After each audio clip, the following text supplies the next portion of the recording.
الحمدللہ والصلاۃ والسلام علی رسول اللہ وعلی آلہ وصحبہ ومن والہ۔ پیارے بھائیوں اور دینی بہنوں، السلام علیکم ورحمۃ اللہ وبرکاتہ۔ آج ہم انشاءاللہ اللہ کے نبی صلی اللہ علیہ وسلم کی نماز کا طریقہ سیکھیں گے۔ سب سے پہلے ہم یہ جان لیں کہ کوئی بھی عبادت اس وقت تک قبول نہیں ہوتی جب تک کہ اسے صرف اللہ کے لیے انجام نہ دیا جائے اور پیارے نبی صلی اللہ علیہ وسلم کے طریقے کے مطابق نہ ہو۔ نماز بھی ایک عبادت ہے، لہذا نماز بھی اسی وقت قبول ہوگی جب کہ اسے صرف ایک اللہ کے لیے انجام دیا جائے اور پیارے نبی صلی اللہ علیہ وسلم نے جیسے نماز پڑھی ویسے ہی نماز پڑھی جائے۔ صحیح بخاری کی روایت ہے، اللہ کے رسول صلی اللہ علیہ وسلم نے ارشاد فرمایا، صلوا کما رأیتمونی اصلی، ویسے ہی نماز پڑھو جیسے تم نے مجھے نماز پڑھتے ہوئے دیکھا ہے۔ نبی صلی اللہ علیہ وسلم کیسے نماز پڑھتے تھے؟ صحابہ نے آپ سے سیکھا اور آپ صلی اللہ علیہ وسلم نے خود صحابہ کرام کو نماز پڑھ کر کے بتایا، سکھایا، جسے کئی صحابہ نے ہم تک نقل کیا ہے۔ آج ہم ویسے ہی نماز کا طریقہ جانیں گے جیسے اللہ کے نبی صلی اللہ علیہ وسلم نماز پڑھتے تھے۔ باوضو ہو کر قبلہ کی طرف منہ کر کے کھڑے ہو جائیں، دل میں نماز کی نیت کر لیں۔ زبان سے نیت کے الفاظ بولنا صحیح نہیں ہے۔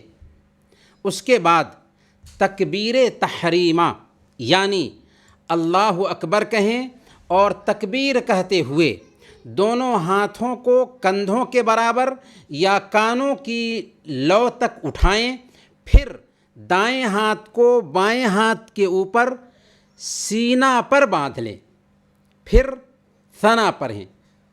ثنا کیا ہے؟ سبحانک اللہم وبحمدک وتبارک اسمک وتعالی جدک ولا الہ غیرک۔ اس کے بعد اعوذ باللہ من الشیطان الرجیم، بسم اللہ الرحمن الرحیم پڑھتے ہوئے سورہ فاتحہ پڑھیں۔ سورہ فاتحہ کیا ہے؟ الحمدللہ رب العالمین الرحمن الرحیم مالک یوم الدین ایاک نعبد و ایاک نستعین اہدنا الصراط المستقیم صراط الذین انعمت علیہم غیر المغضوب علیہم ولا الضالین آمین۔ کسی کو سورہ فاتحہ یاد نہیں ہے تو وہ کہے سبحان اللہ والحمد للہ ولا الہ الا اللہ واللہ اکبر ولا حول ولا قوة الا باللہ۔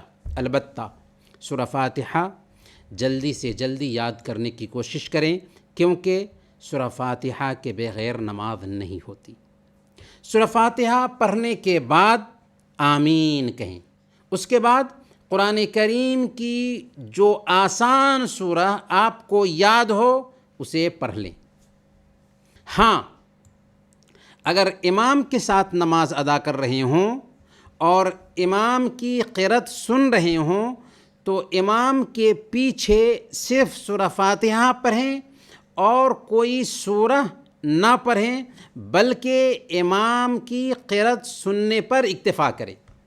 قرأت سے فارغ ہو کر اللہ اکبر کہتے ہوئے دونوں ہاتھ کندھوں کے برابر یا کانوں کی لو تک اٹھائیں اور رکوع میں چلے جائیں، یعنی اللہ کی عظمت بیان کرتے ہوئے، اللہ کی مہانتا بیان کرتے ہوئے اپنی پیٹھ کو جھکا دیں۔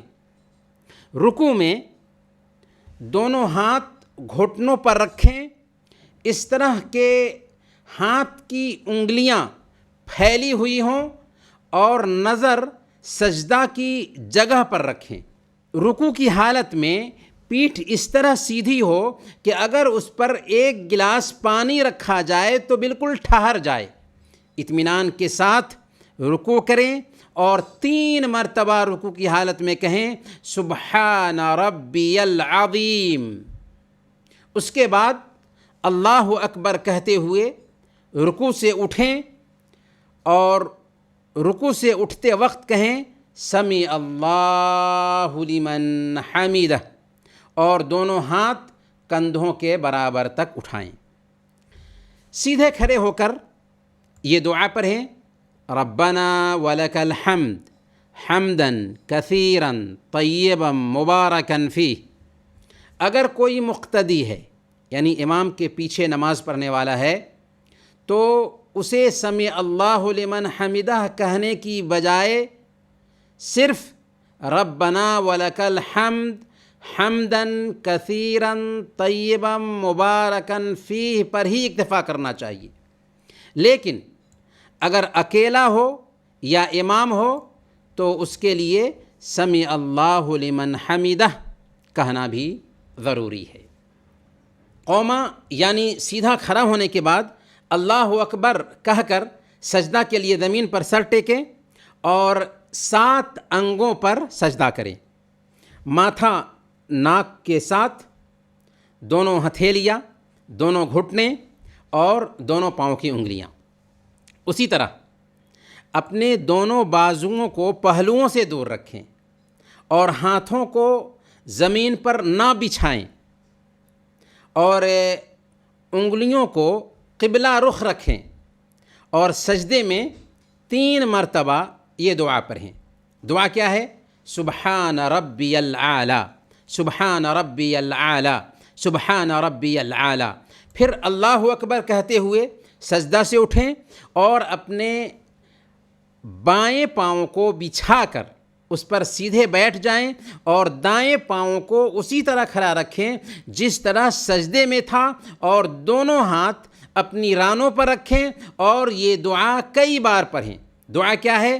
رب اغفر لی، رب اغفر لی، رب اغفر لی۔ اس کے بعد اللہ اکبر کہہ کر اسی طرح دوسرا سجدہ کریں جیسا کہ پہلا سجدہ کیا تھا۔ دوسرے سجدے کے بعد دوسری رکعت کے لیے کھڑے ہونے سے پہلے سیدھا بیٹھ جائیں۔ اسے جلسہ استراحت کہتے ہیں، جلسہ استراحت۔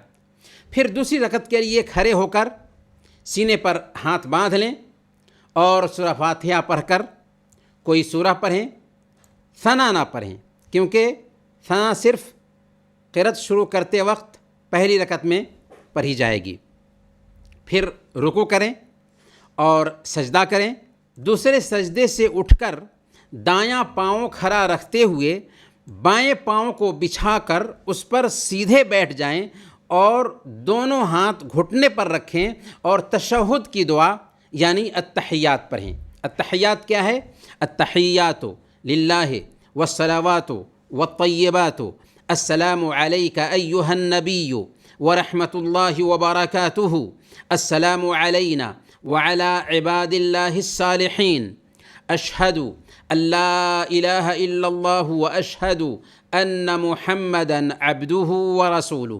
اگر 2 رکعت والی نماز ہے تو اسی کے ساتھ درود ابراہیمی پڑھیں، اور درود ابراہیمی کیا ہے؟ اللہم صلی علی محمد وعلی آل محمد کما صلیت علی ابراہیم وعلی آل ابراہیم انک حمید مجید، اللہم بارک علی محمد وعلی آل محمد کما بارکت علی ابراہیم وعلی آل ابراہیم انک حمید مجید۔ پھر اس کے بعد پڑھیں اللہم انی ظلمت نفسی ظلما کثیرا ولا یغفر الذنوب الا انت فاغفر لی مغفرة من عندک وارحمنی انک انت الغفور الرحیم۔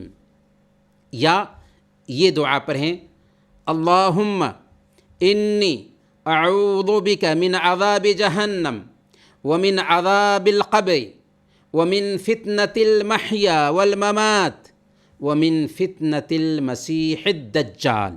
اس کے بعد دائیں طرف چہرہ گھماتے ہوئے السلام علیکم ورحمۃ اللہ کہیں، اور پھر بائیں طرف چہرہ گھماتے ہوئے السلام علیکم ورحمۃ اللہ کہیں۔ اور اگر 3 رکعت والی نماز ہے تو صرف التحیات پڑھ کر اللہ اکبر کہتے ہوئے 2 رکعت کے بعد تیسری رکعت کے لیے اٹھیں اور دونوں ہاتھوں کو کندھوں کے برابر اٹھا کر کے اپنے سینہ پر باندھ کر سورہ فاتحہ پڑھیں، پھر رکوع کریں، پھر 2 سجدے کریں، دوسرے سجدے کے بعد آخری تشہد کے لیے بیٹھیں، کیونکہ نماز 3 رکعت پڑھی جا رہی ہے۔ پھر التحیات پڑھیں، درود شریف پڑھیں اور سلام پھیرنے سے پہلے کی دعا پڑھ کر ویسے ہی سلام پھیر دیں جیسے ابھی سلام پھیرے تھے۔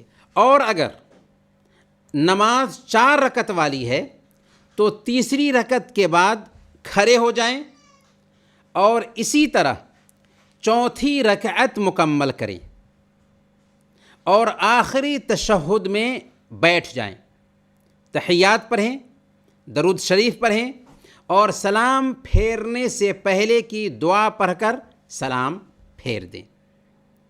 یاد رہے کہ تیسری اور چوتھی رکعت میں تشہد کے لیے بیٹھتے وقت، یہ بات نوٹ کیجئے، تیسری اور چوتھی رکعت میں تشہد کے لیے بیٹھتے وقت تورک کی کیفیت میں بیٹھنا مستحب ہے، سنت ہے۔ تورک کیا ہے؟ یعنی اپنا بایاں پاؤں دائیں پاؤں کے نیچے سے نکال کر بائیں جانب سرین پر بیٹھیں، اسے تورک کہا جاتا ہے۔ اس قاعدہ میں تشہد کی دعا، درود شریف اور دعائیں پڑھنے کے بعد دونوں طرف سلام پھیر دیں اور پھر اس کے بعد نماز کے بعد کی دعائیں پڑھیں۔ یاد رکھیں کہ نماز پڑھنے کا جو طریقہ مردوں کے لیے ہے وہی طریقہ عورتوں کے لیے بھی ہے۔ مرد اور عورت کی نماز میں کوئی فرق نہیں۔ یہ رہا نماز کا طریقہ۔ اب اخیر میں ہمارا آپ سے سوال ہوگا کہ نماز کا پریکٹیکل روپ میں، عملی شکل میں طریقہ بتائیے، پڑھ کر کے دکھائیے۔ انہی کچھ باتوں کے ساتھ ہم آپ سے رخصت ہوتے ہیں۔ اگلے درس میں، اگلے پارٹ میں انشاءاللہ پھر ملیں گے۔ تب تک کے لیے اجازت دیجیے۔ وصلی اللہ علی نبینا محمد وعلی آلہ وصحبہ اجمعین۔